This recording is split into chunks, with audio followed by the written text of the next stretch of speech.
ბატონ დავით, კორექტივები თქვენ როგორ ფიქრობთ შესაძლებელია ამ ხელისუფლებაში და შენარჩუნება ხელისუფლების თქვენ უფრო ესე რაღაც სტაბილიზება დამჭა რომ ფიქრობთ რომ ეს არჩევნები რიგარეში არჩევნები უფრო არის რაღაცა ხელოვნურად რიგარეში არჩევნებზე საპრეზიდენტო არჩევნებზე იცით აქ ცოტა შეუთანხმოება ოპოზიციაში თქვენ თავად მოგეხსენებათ არის ნაწილი რომელიც ფიქრობს მაგალითად ინე ბურჯანაძის პარტია ფიქრობს რომ საპრეზიდენტო არჩევნებია პრიორიტეტული თუმცა ნაწილი თანახმაა საპარლამენტო არჩევნებზე რიგარეში არჩევნებზე პარლამენტო იქნება, ეს იქნება ჩვეულებრივი ძრომოძრაობა ხელისუფლებისგან, ხო? თუმცა ალბათ ამაში შეთანხმდება ოპოზიცია, თქვენ როგორ ფიქრობთ? კორექტივები დაფეშვებია კიდევ ხელისუფლებაში? აი თან უპასუხოთ ამ შეკითხვას. კორექტივები ხელისუფლებაში ეს იყოს ერთადერთი გზა საიმისოდ, რომ ხელისუფლებას ხო ძალაუფლების არსებული ხელისუფლება დარჩეს ძალაუფლების სათავეში. მათ შეიძლება მონახონ სხვა გზებიც, ხა საკადრო კორექტივებს გულისხმობთ თუ პოლიტიკის კორექტირებას კარგად არ მესმის. საკადრო კორექტივებს ჩვენ მართალია გითხრათ ვერ პროგნოზირებას ვერ გავუკეთებთ, იმიტომ რომ ძალიან უცნაური საკადრო კორექტივები მინდა. პოლიტიკის კორექტირებას მაგალითად დემოკრატიის მესამე ტალღა თქვენ ფიქრობთ რომ მედიას წარმოადგენთ თქვენ გათავისუფლდათ ცოტათ მაინც მედია ბოლო პერიოდში? მე ვიტყოდი ესე, მედიამ დაიწყო იმ თავისუფლების გამოყენება, რაც მას ჰქონდა. ნელ-ნელა დაიწყო. ყოველ შემთხვევაში დღეს ეს არჩევნებს ხედავთ და ვლაპარაკობთ არცეს პოლიტიკაზე ოცნებში. რომელიც ტრანსლირდება ტელევიზიით. მარტო თბილისში მაუწყებელ ტელევიზიებში მარტო პოლიტიკური ტოქ-შოუ არის 12. ეს არ იყო. ეს ნიშნავს, რომ მედიამ მეორებ დაიწყო იმ უფლების რეალიზება, რაც მას ჰქონდა. არ შემიძლია ბატონ გიორგის არ გავეპასუხო ამ სააკაშვილის ამოწურვაზე. დაუშვათ, რომ ეს მტკიცება არის მართალი. მით უარესია მაშინ ოპოზიციისათვის და მით უფრო ნუყირნიადაგს ქმნის მომავალი ფრუსტრაციისთვის, იმიტომ რომ ალტერნატივა სააკაშვილის ოპოზიციაში ჯერჯერობით არ არის. ანუ კანდიდატი, რომელსაც ვიღაცა დასახავდა საპრეზიდენტო კანდიდატად, ხო, საგრძნობი ნაწილი მოქალაქეებისა. ჯერ არ ჩანს. თქვენ შეგიძლიათ თქვათ ეს ვინ არის? თქვენ შეგიძლიათ თქვათ თქვენი პოლიტიკური სიმპათიებიდან გამომდინარე. მაგრამ თავის დროზე ისეთი პოლიტიკური ლიდერი, როგორც იყო თვითონ მიხეილ სააკაშვილი, არა მისი პირველი საპრეზიდენტო არჩევნების წინ, არამედ შევარდნაძის ბოლო საპარლამენტო არჩევნების დროს ასეთი გამოკვეთილი ლიდერი ჯერ არ ჩანს. ეხლა გეთანხმებით, ეხლა ჩვენ არ შევიდეთ ამ მის გარჩევაში, ბუნებრივია ხა მე და სწორედ ამიტომ ბუნებრივია მე ვიტყვი რომ მე ვხედავ ქალბატონ ნინოს როგორც კანდიდატს, მაგრამ სააკაშვილი მე მახსოვს 2003 წელს. სააკაშვილი არ იყო ესეთი გამოკვეთილი ლიდერი. იქ იყო სამი გამოკვეთილი ლიდერი და ეს სამი გამოკვეთილი ლიდერი ბევრად უფრო რა თქმა უნდა ძლიერი ალტერნატივა იყო შევარდნაძისთვის.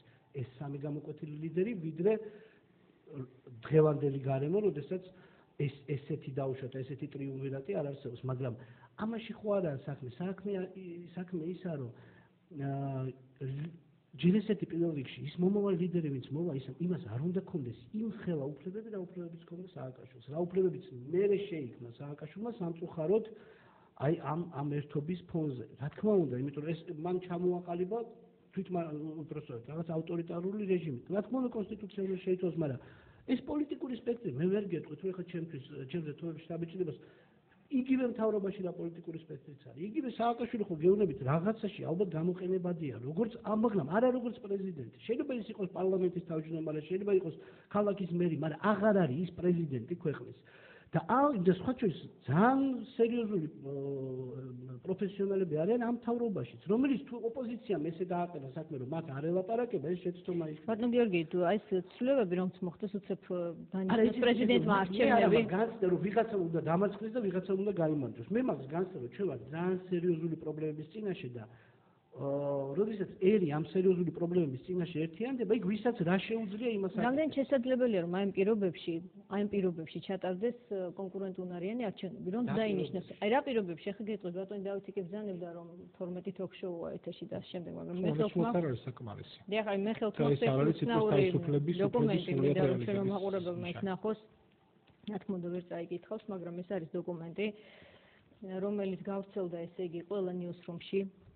არსებული ტელემაუწყებლების საზოგადოებრივ მაუწყებელში ნამდვილად ჩემი წყაროებით მაქვს გადამოცნებული იმედში და რუსთავიორში, სადაც დეტალურად არის მითითებული რა უნდა გაშუქდეს პრეზიდენტის სიტყვიდან და რა პათოსით. ახლა წაგიკითხავთ ნაწილს მაინც.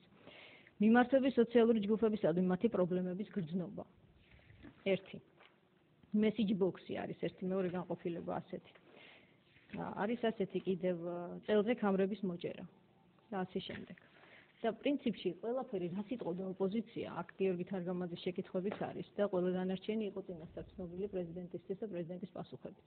ეს დოკუმენტი მიიღო ყველა ნიუსრუმმა, რომელიც მუშაობდა იმ დროს. საპარლამენტო გამოსვლას ეხება? ეს საპარლამენტო გამოსვლას ეხება და მე ეხლა რომ აი ამ პირობებში როგორ აპირებთ არჩევნების მოგებას რომ დანიშნონ ამ სასამართლოს პირობებში რომელსაც ამბობთ რომ დამოუკიდებლობა აკლია. ბატონ დავით, ეს თქვენ რა პერსპექტივას ხედავთ ამ ყველაფრის ფონზე?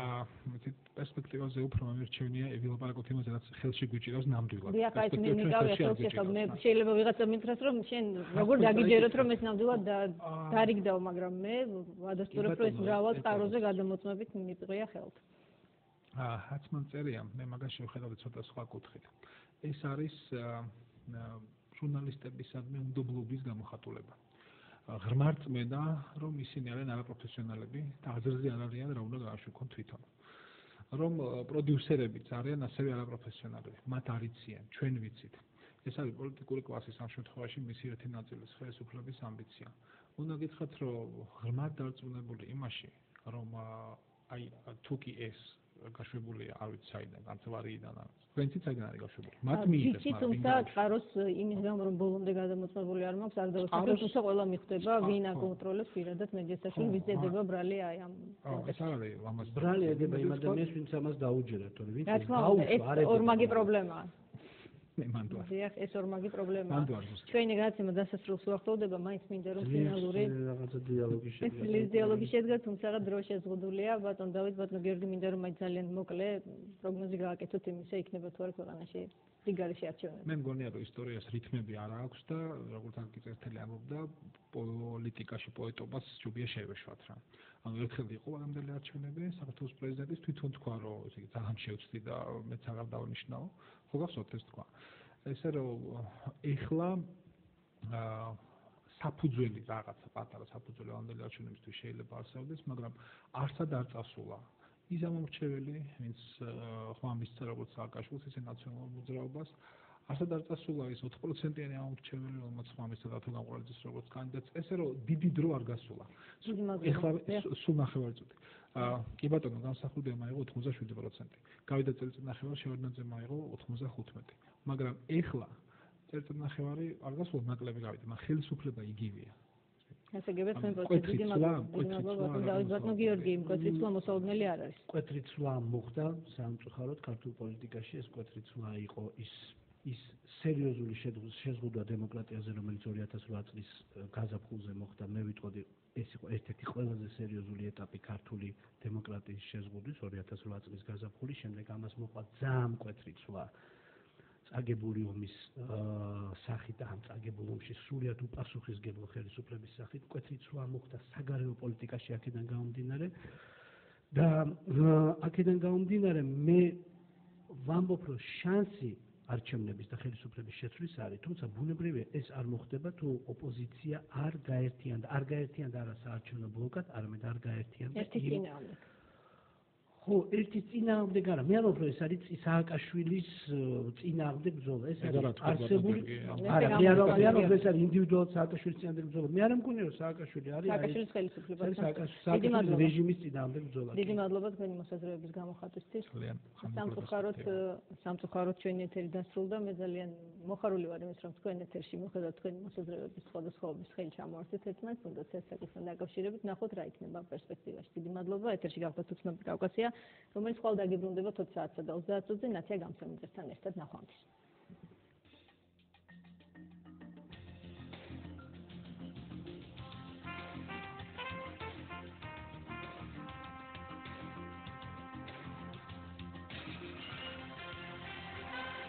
ეთერში იყო გადაცემა უცნობი კავკასია.